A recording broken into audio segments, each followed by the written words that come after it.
I sat in that lawyer's office watching my father sign the paperwork with a smile that could only be described as triumphant. 10 years. 10 years of 60-hour work weeks, skipped vacations, and ramen dinners. 10 years of building something I thought would secure my future. My hands rested calmly on my lap, but inside my heart hammered against my ribs like it was trying to escape. They thought they won. They had no idea what was coming.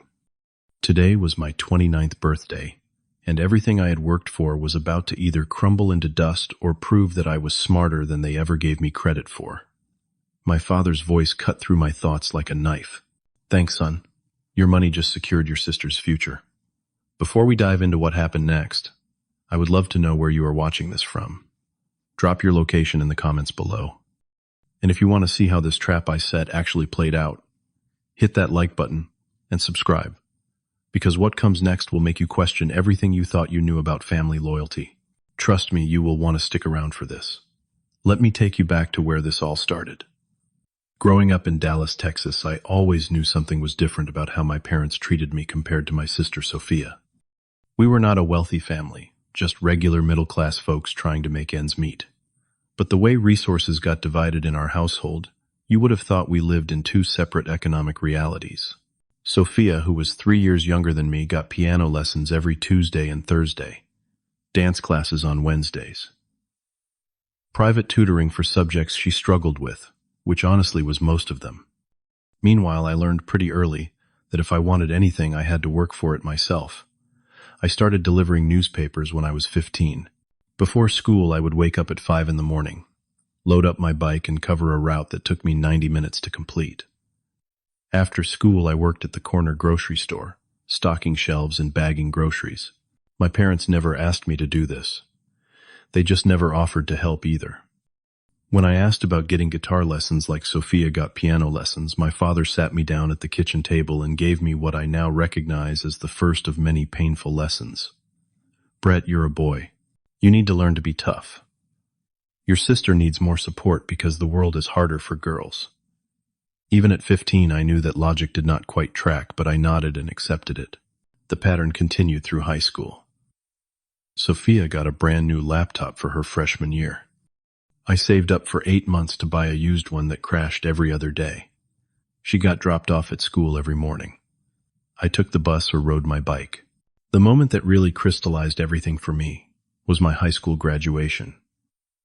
I had worked incredibly hard to be in the top 10% of my class while juggling 2 jobs. I was excited, proud, ready to share that moment with my family. The morning of graduation, my mother pulled me aside in the kitchen. Honey, we cannot make it to your ceremony. Sophia has an audition for a performing arts summer program in Austin. We have to drive her there today. I remember standing there with my cap and gown hanging on the back of my bedroom door, feeling like someone had reached into my chest and squeezed my heart until it stopped beating. But I smiled. I said I understood. I went to my graduation alone, sat in the audience surrounded by families cheering for their kids, and applauded for myself when they called my name.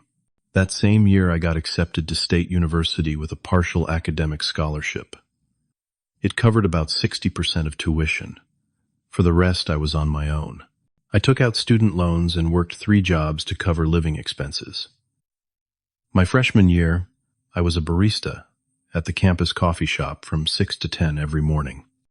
I tutored math and economics from noon to 4 in the afternoon, squeezed my classes in between, and bartended at a local restaurant from 8 until midnight, 3 nights a week. I slept maybe 4 or 5 hours a night. I lived on coffee, cheap pasta, and the determination that I would not end up buried under debt forever. I majored in finance because I was good with numbers, and I understood something fundamental about the world. Money meant options. Money meant freedom. Money meant never having to depend on people who saw you as an afterthought. I graduated in the top 5% of my class with honors, exhausted but triumphant.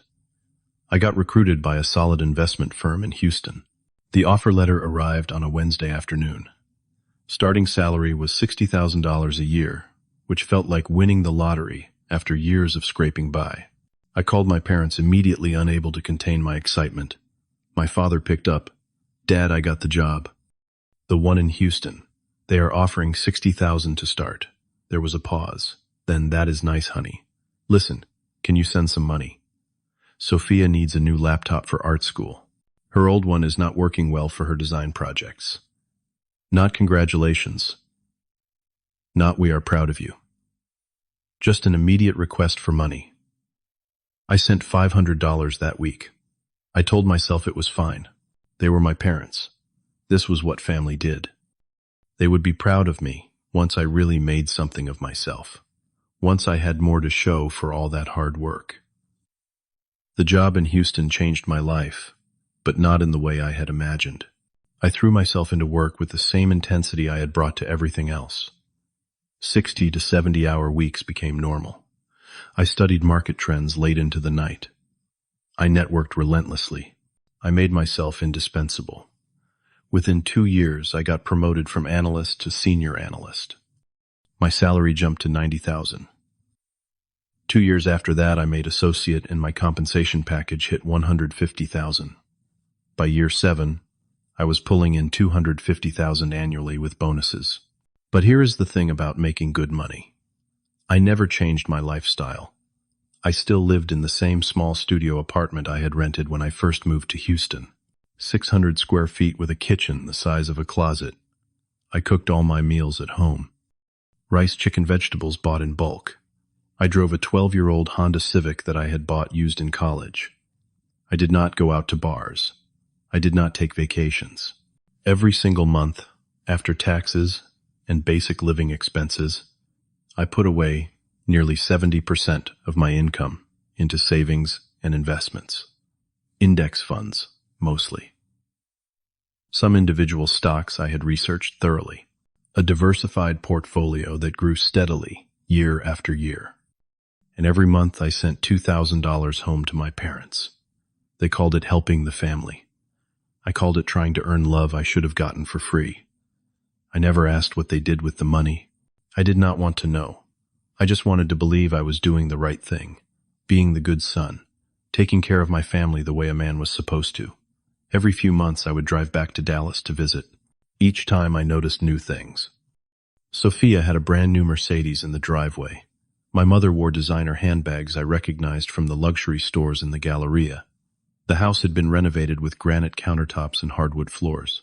Sophia talked casually about her trips to Europe, about weekend getaways to Napa Valley. She was 26 years old and had never held a job for longer than 3 months. She had dropped out of art school twice. Currently, she was finding herself through travel and creative exploration. When I asked what she did for income, my parents got defensive. She is pursuing her passions. Not everyone needs to be obsessed with money like you are. I never responded to comments like that. I just smiled and changed the subject. Inside, though, something was starting to crack. A small voice that got louder each visit. A voice that asked uncomfortable questions. Why was I working myself into the ground? While Sophia lived like a trust fund kid, why did my parents never ask about my life, my struggles, my dreams? Why was every conversation eventually about what I could provide for them by my 20 One Kinder Isn's 9th birthday, I had managed to save and invest $2.9 million. Let that sink in. In 10 years, through brutal discipline and smart investing, I had built genuine wealth. I was proud of that number. It represented sacrifice. It represented delayed gratification. It represented every morning I woke up exhausted and went to work anyway. Every night I stayed home while my colleagues went out. Every vacation I did not take. That money was not just currency. It was proof that I mattered, that I was worth something, that I could take care of myself in a world where nobody else would. I had never told my parents the exact amount. They knew I was doing well, but I kept the details vague. Some instinct for self-preservation told me that information was dangerous in the wrong hands. That instinct was about to prove correct. 3 months before my 29th birthday, I got a phone call that changed everything. It was a Friday evening. I had just gotten home from work, was heating up leftover stir-fry when my phone rang. My father. I picked up. "Hey, Dad, what is going on?" His voice was serious in a way that made my stomach drop. "Son, we need to talk about something important. Can you come home this weekend?" The way he said it made me think someone had died, or was dying. I immediately called my boss and took Monday off so I could have a long weekend. I drove the 3 hours from Houston to Dallas on Saturday morning with my mind racing through worst-case scenarios. Cancer, financial ruin, legal problems. I had no idea what awaited me. When I walked through the front door of my childhood home that afternoon, the atmosphere felt wrong. My parents and Sophia were sitting in the living room. The television was off. Nobody was on their phones. They were just waiting. My mother's eyes were red like she had been crying.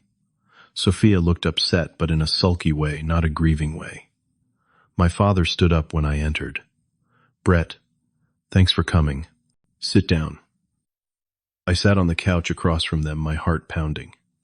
"What happened? Is someone sick?" My father exchanged a glance with my mother. Then he began. "Brett, you know we have always loved both of you equally. That sentence alone should have been a red flag. People who treat their children equally do not need to announce it," he continued. "Your sister has been going through a difficult time. She had to leave art school because we could not keep up with the tuition payments. This was news to me. I had assumed they were still paying for her education. She has been trying to find her path, but it has been hard. She does not have the same opportunities you have had." I almost laughed at that. Opportunities I had. Every opportunity I got, I created myself through sheer force of will. But I stayed quiet and let him continue. "We have used up most of our retirement savings helping Sophia through this transition period. We also had some unexpected medical expenses." My mother jumped in here, her voice shaking. "We did not want to burden you, honey, but we are in a difficult position." Then came the ask. My father leaned forward. "We need you to help your sister. She wants to start her own business, something creative that uses her talents. But she needs capital to get started. We were hoping you could lend her $50,000. $50,000. I sat there processing this. On one hand, it was family. On the other hand, Sophia had no business experience, no track record of finishing anything she started, no realistic plan that I could see. But they were looking at me with such expectation, such certainty that I would say yes, because that is what good sons do. I took a deep breath. "I need some time to think about it." My father's face hardened slightly. "Think about what? She is your sister. You are successful now. You can afford it. Family helps family." That phrase, family helps family. I had heard it my entire life. Always directed at me, never at Sophia. I drove back to Houston that night feeling sick to my stomach. Something about the whole interaction felt off, staged, like they had rehearsed it. That is when I made a decision that would change everything. I hired a private investigator. Over the next 2 months, I learned things that shattered whatever remained of my illusions about my family. The investigator followed Sophia. She was not looking for business opportunities. She was shopping at Neiman Marcus, eating at expensive restaurants, flying to Los Angeles for long weekends. She had a boyfriend I had never heard about, some guy who drove a Porsche and wore gold chains. He had a history of running small-time scams, credit card fraud, investment schemes that barely skirted legality. The investigator's report was clear. Sophia and this boyfriend were burning through money with no source of legitimate income, and they were planning something bigger. While this investigation was happening, my parents kept calling. The requests escalated. First, they asked for the $50,000. I said I needed more time. 2 weeks later, my father called saying they needed $30,000 for unexpected expenses. Emergency home repairs. I sent $20,000 to keep them quiet. 2 weeks after that, another call. $40,000 for a down payment on an apartment for Sophia. She could not keep living at home. It was affecting her mental health. I saw the Instagram posts at the same time. Sophia in Paris. Sophia with a new Chanel bag. Sophia at a 5-star resort in Cabo San Lucas. I stopped sending money. That is when the calls turned ugly. My father started yelling. After everything we did for you, we raised you, we fed you, we put a roof over your head. This is how you repay us. My mother cried on the phone. Your sister needs help and you are being selfish. What happened to you?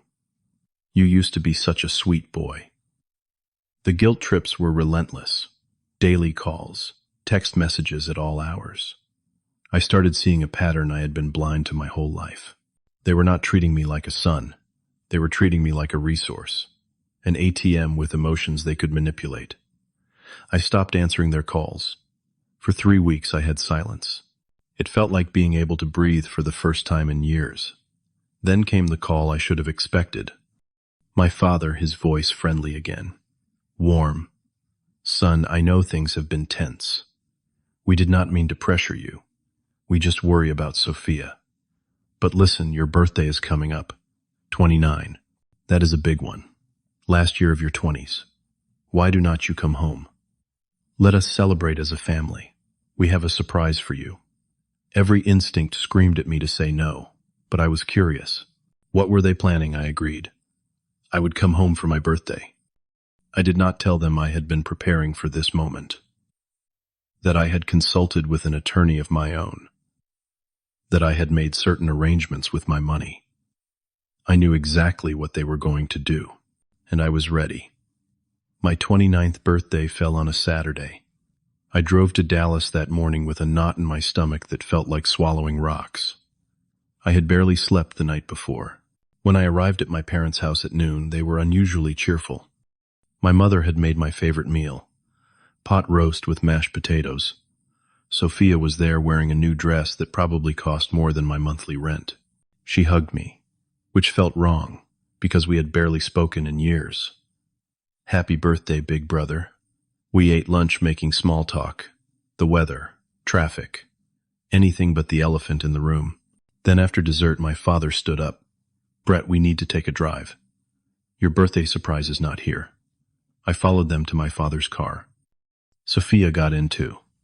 We drove in silence for 15 minutes until we pulled up to a small office building, a lawyer's office. My stomach dropped. This was it. We walked inside. The receptionist was expecting us. She led us to a conference room where a lawyer sat with a stack of papers. He was young, maybe 35, with the kind of smile that never reached his eyes. Mr. Brett, happy birthday. Please have a seat. I sat down. My family sat across from me. The lawyer began pulling out documents. I will make this brief, he said. When you were 18 years old, you signed certain papers giving your parents power of attorney over your financial affairs. This was done to help protect your interests as a young adult entering college. I felt my blood turn cold. I remembered signing something when I was 18. My parents had said it was just paperwork for student loans. I had been 17, actually, about to turn 18. Naive, trusting. That power of attorney grants them the right to access and manage your bank accounts in cases of emergency or when they deem it necessary for your benefit. The lawyer pushed papers across the table. They were bank statements, my bank statements, showing $2.9 million, showing transfers executed that morning, transfers to an account under Sophia's name. I looked up at my father. He was smiling, actually smiling. Brett, we have made a decision as a family. Sophia needs this money more than you do right now. You are young, you are talented, you will make more. But your sister needs security, a foundation to build her life on. We are transferring the funds to her. I could not speak, could not breathe. 10 years. Gone. Just like that. My mother reached across the table to pat my hand. You understand, do not you, honey? Family comes first. This is what is best for everyone. Sophia spoke for the first time since we arrived. Her voice was quiet, but there was something hard underneath it. Something victorious. Thanks, Brett. I know you will be okay. You always are. The lawyer handed me a pen. We just need you to sign here acknowledging that you have been informed of the transfer. I looked at the paper, at the signature line. My hand was shaking, not from fear, from rage, from betrayal so deep it felt like drowning. But I took the pen. I signed the paper. Then I looked up at my father. I smiled. It was not a happy smile. So that is how it is. He looked surprised that I was taking this so calmly. I knew you would understand. You have always been the reasonable one. Family helps family, right? I stood up slowly. Oh, I understand perfectly. I walked toward the door. My mother called after me. Wait, where are you going? We thought we could have dinner. Celebrate your birthday properly. I turned back to look at them. All three of them sitting there looking confused that I was not falling apart. I have lost my appetite. I need to get back to Houston. Work on Monday. My father frowned. You are not upset. I shook my head. I am not upset. I am just done. Before I walked out, I paused at the door and looked back at Sophia. You should check that account carefully. Make sure everything is there like you expected. For the first time, uncertainty crossed her face. What do you mean? I shrugged. Nothing. Congratulations on your new fortune. I hope it brings you everything you deserve. Then I left. I got in my car and drove away from that office, from that family, from that entire life I had built, trying to earn love, from people who only saw me as a wallet, and I felt lighter than I had in years. My phone started ringing 48 hours later. It was Sunday afternoon. I was sitting in my apartment reading when my father's name appeared on the screen. I considered not answering, but I had been waiting for this call. I picked up. Hello. He was screaming before I could say anything else. What did you do? Where's the money? I kept my voice calm, flat. It is in the account, is it not? That is what the papers showed. I could hear my mother crying in the background. My father was sputtering with rage. There is only $50,000 left. Where are the $2.9 million? I let the silence stretch out. Let him sit with his panic. Then I spoke. Oh, that. Let me explain something to you. 3 months earlier, when my parents first started their escalating requests for money, I had hired that private investigator. I found out about Sophia's boyfriend, about their plan. And I had found something else too. I went back through my records and found that power of attorney document I signed when I was 18. Actually, I was 17 when I signed it, 1 week before my 18th birthday. The document was signed without me having legal representation, without me truly understanding what I was signing. I took it to an attorney, a real one, not the hack they had paid to sit in that office. She told me the document was questionable at best, potentially invalid because I was a minor when I signed it and there was evidence of coercion. But she also told me something more important. She told me how to protect myself. I spent 2 months moving my money. I set up offshore accounts that were completely legal. I established trust funds with ironclad terms. I moved $2.85 million into protected accounts that my parents could not access even with that power of attorney. I left exactly $50,000 in my primary checking account. Then I did something brilliant. I used my finance skills to create fake bank statements. Statements that showed $2.9 million sitting in that account. I made sure those were the statements the lawyer would pull when my parents executed their plan. When they thought they were taking everything I had worked for, they were really taking a tiny fraction, the crumbs I left for them. I explained all of this to my father over the phone, each word calm and measured. When I finished, there was silence. Then my father found his voice. This is illegal. You tricked us. We will sue you. I laughed. Actually laughed. Dad, what you did was illegal. Taking someone's money without genuine consent is theft. That power of attorney document was signed under false pretenses when I was legally a minor. I have consulted with attorneys. Real ones. I have evidence of every time you coerced me into giving you money. Every text message, every voicemail, every guilt trip. If you want to go to court, we can go to court. But I promise you, you will not like how that ends. My mother grabbed the phone. She was sobbing. How can you do this to your family? We are your parents. We raised you. Something in me snapped. No. You raised an ATM. You raised a resource you could exploit. You never raised a son. A son gets loved. A son gets supported. A son gets celebrated. I got used. There is a difference. My father took the phone back. His voice was cold now. All pretense of affection gone. So what now? You are just going to abandon your family. I took a deep breath. I am going to give you one chance. Return that $50,000 to my account within 7 days. After that, we go our separate ways. No contact, no more requests, no more guilt trips. We are done. Or if you prefer, I can go to the police with evidence of financial coercion, fraud, and exploitation. Your choice. The line went quiet, except for my mother's crying. Then my father spoke. You are really going to disown your own family. I felt tears burning behind my eyes, but I kept my voice steady. No, Dad.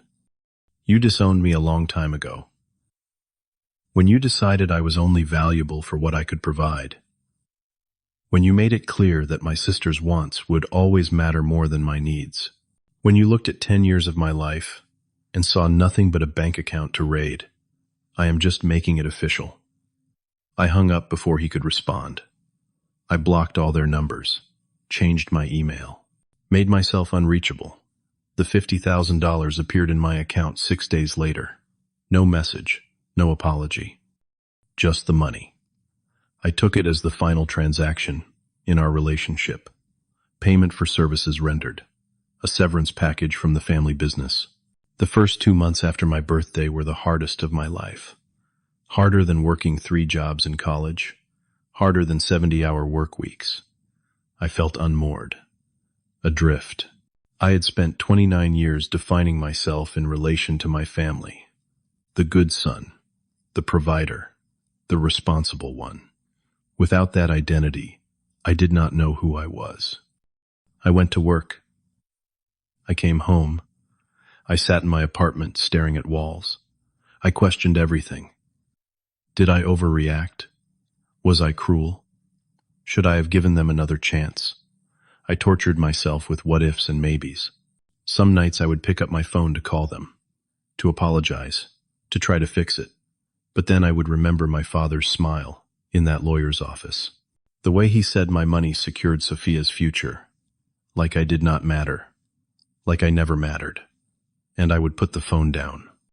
Sophia called once from a number I had not blocked. I made the mistake of answering. She was crying. Brett, please. I am sorry. I did not want it to happen this way. Mom and Dad said you would understand. They said you would be happy to help me. I need that money. Please. For just a second, I almost believed her. Almost fell back into the old pattern. Then I heard a male voice in the background. Her boyfriend. Is he buying it? Tell him we will cut him in. And I knew. She was not sorry. She was sorry she got caught. Sorry the plan failed. I hung up without saying a word. I blocked that number too.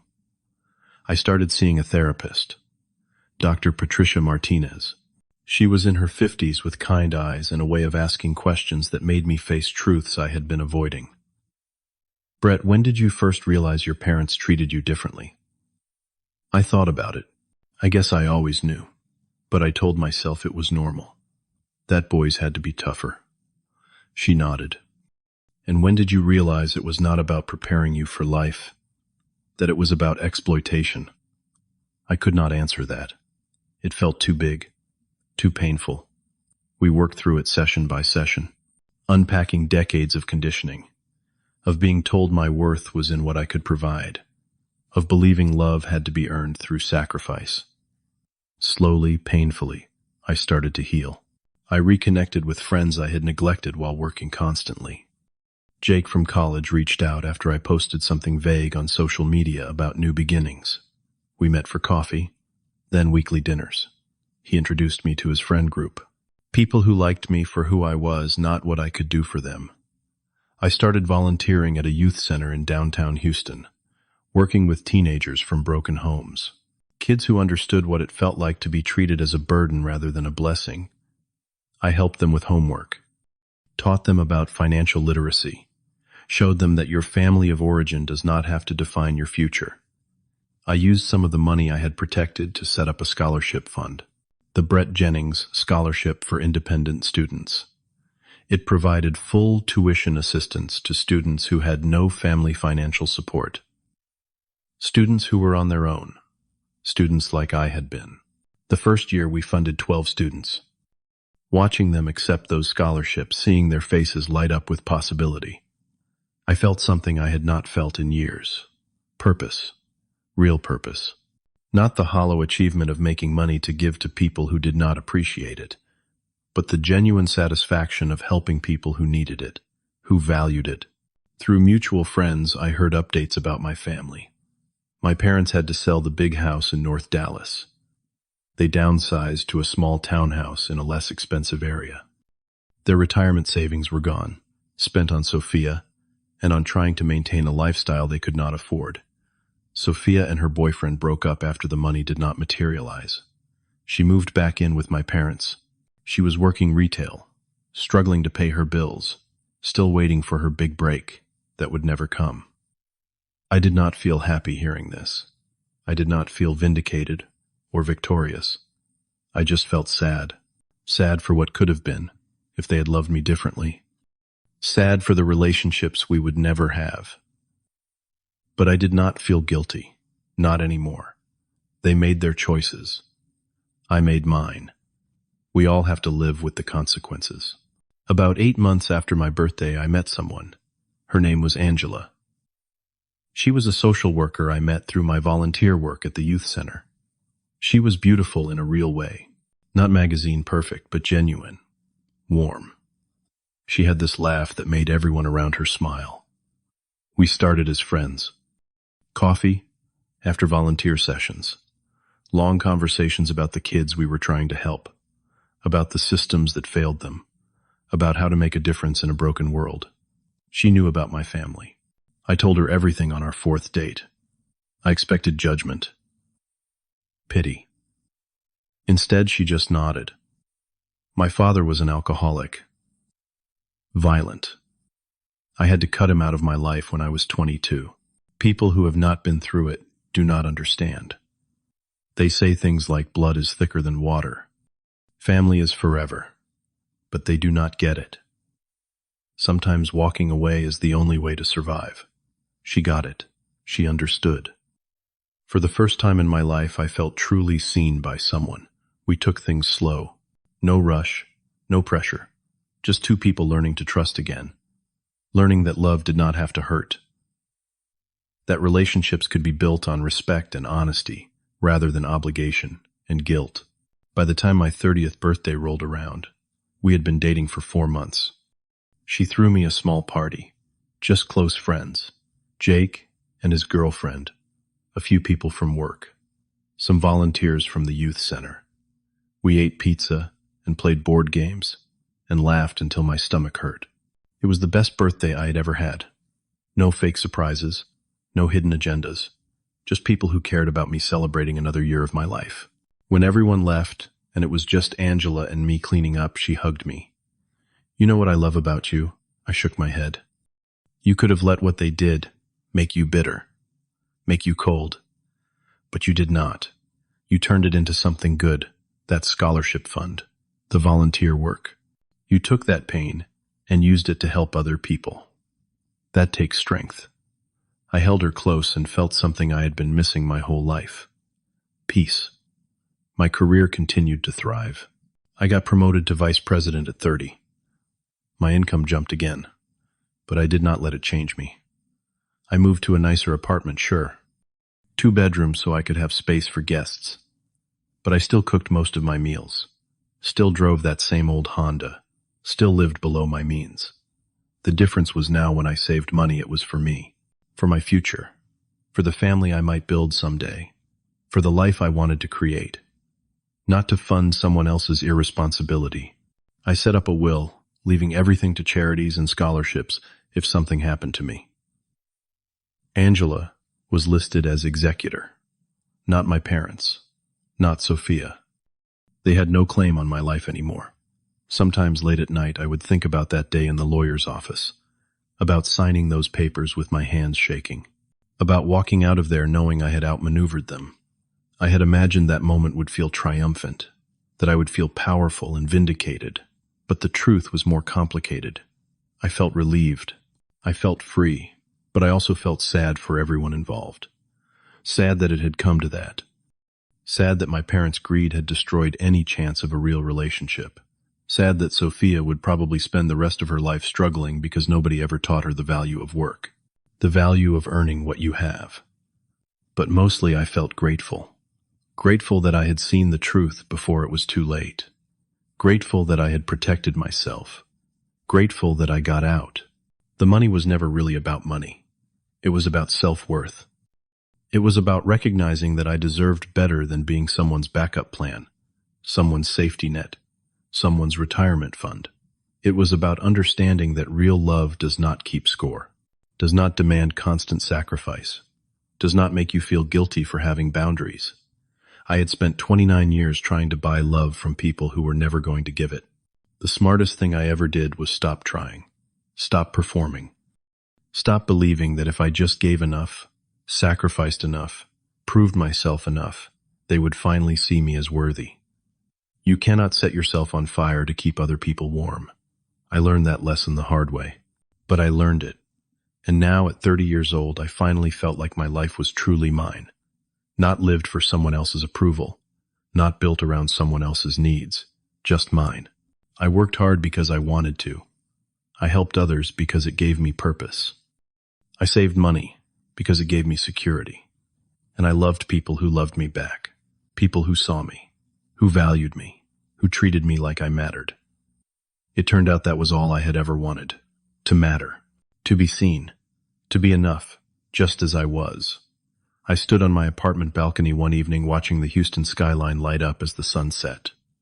The city stretched out before me, full of possibility, full of life. I thought about that $2.9 million, about how my parents thought they were taking everything from me. But they only took money. They could not take my skills, my work ethic, my resilience, my ability to rebuild. I had built that fortune once from nothing. I could do it again, and I would. But this time I would build it on my own terms, for my own reasons, with my own definitions of success. The hardest thing in the world is not walking away from people who hurt you. The hardest thing is forgiving yourself for staying too long, for making excuses, for believing their version of love was the best you deserved. I had forgiven myself. It took work, therapy, time, but I got there. I looked back on 29-year-old Brett signing those papers in that lawyer's office, and I did not see a victim. I saw someone who had been preparing, planning, protecting himself. I saw someone who knew his worth, even when nobody else did. I saw someone who refused to let other people's actions define his value. That $2.9 million was never just money.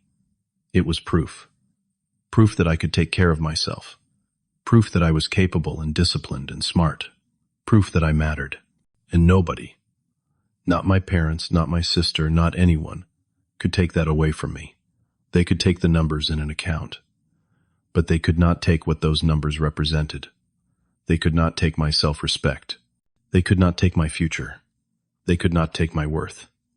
I built my life once. I could do it again. But this time, I would build it surrounded by people who actually cared. This time I would build it on a foundation of genuine love and mutual respect. This time I would build it for me. And that made all the difference. So let me ask you something. Have you ever had to set boundaries with family members who only valued what you could do for them? Have you ever walked away from people you loved because staying was destroying you? Drop your thoughts in the comments. I would love to hear your stories. And if this resonated with you, hit that like button, subscribe to the channel. Share this with someone who needs to hear that it is okay to choose yourself, that it is okay to walk away, that you are not selfish for having boundaries. Thank you for listening to my story. I know it was not easy, but sometimes the hardest stories are the ones we need to hear most. Take care of yourselves out there. Remember that your worth is not determined by what you can give others. Your worth is inherent, You matter just because you exist. Build your life on that truth. Everything else will follow. Until next time, stay strong and stay true to yourself.